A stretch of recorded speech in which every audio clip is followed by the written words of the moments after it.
Twajja wano tusooka tetwalina development plan. Gwali development plan ye yalimu. Naye nga bagamba ya municipality. Kati ngendo gitunuulira amanyi municipality yonna nga tekola. Ngali etumbya Nansana division. Tutuddamu ne tukola kye bayita bottom up planning efuna ebirowoozo. Netuvaamu ne namutayiika kye bayita 500 plan. Kati plan eyo yavambyemu labaana mission, vision. Era bwe twamala ogifuna ne tugamba nti kati tumaze ogifuna. Kati tugenda kukola kye tugamba ate twagala kye bayita physical development plan. Physical yeteekateeka ekibuga era nga etunula mu vision photo okusinziira nga gavumenti bwe yasalawo ffenna mwe tuplaningira nga tunuulira enguudo zigenda kuba zite zigenda okuba mu Nansana. Tutunuulira amasomero gagenda kubeerawa, industry zigenda kubeerawa, amalwaliro ganaabeerawa. Era ekyo kyateekebwamu mu physical planner. Era twagenda mu maaso ne tuyita mitendera era National Planning Authority members. Kati bwe giyisa tuvula nti tugirina mu tuplaningira byonna. Bwe baleeta plan ono tulina okusooka kuba physical plan yaffe egamba ki.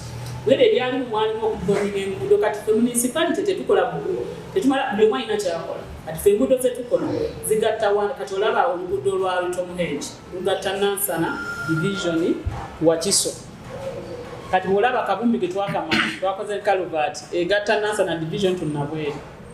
Kati waliwo jinja kalu lye tukoze linga mwasanja kati tulina mu municipality ligatta Nansana tukampala kubanga twegattira wali ekazo bwe tuvayo ne ligatta Wakiso ate district.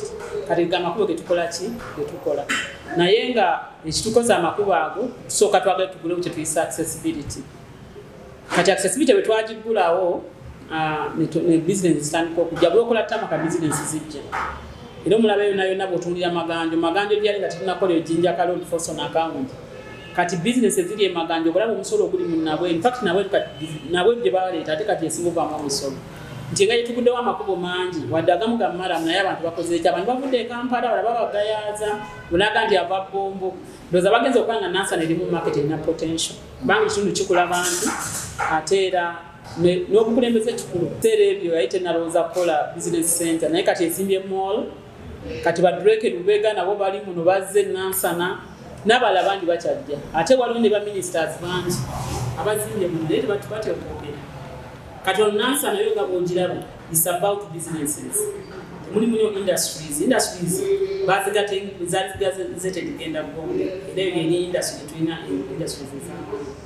Ezimu tetuzali of course muziwulya naye we have a big industrial zone ey'amaanyi. Naye byonna bye tukola mbadde nnyo ku international level. I move a lot.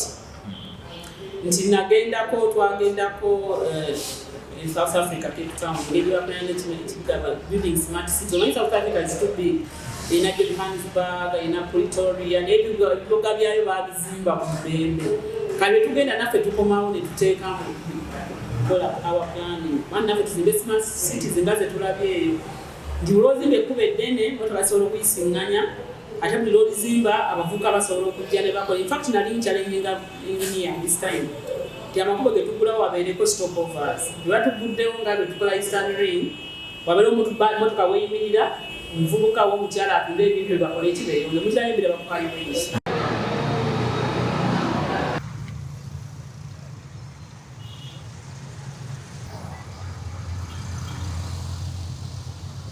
Download the app on App Store or Google Play Store now. Vision Digital Experience, the future of media.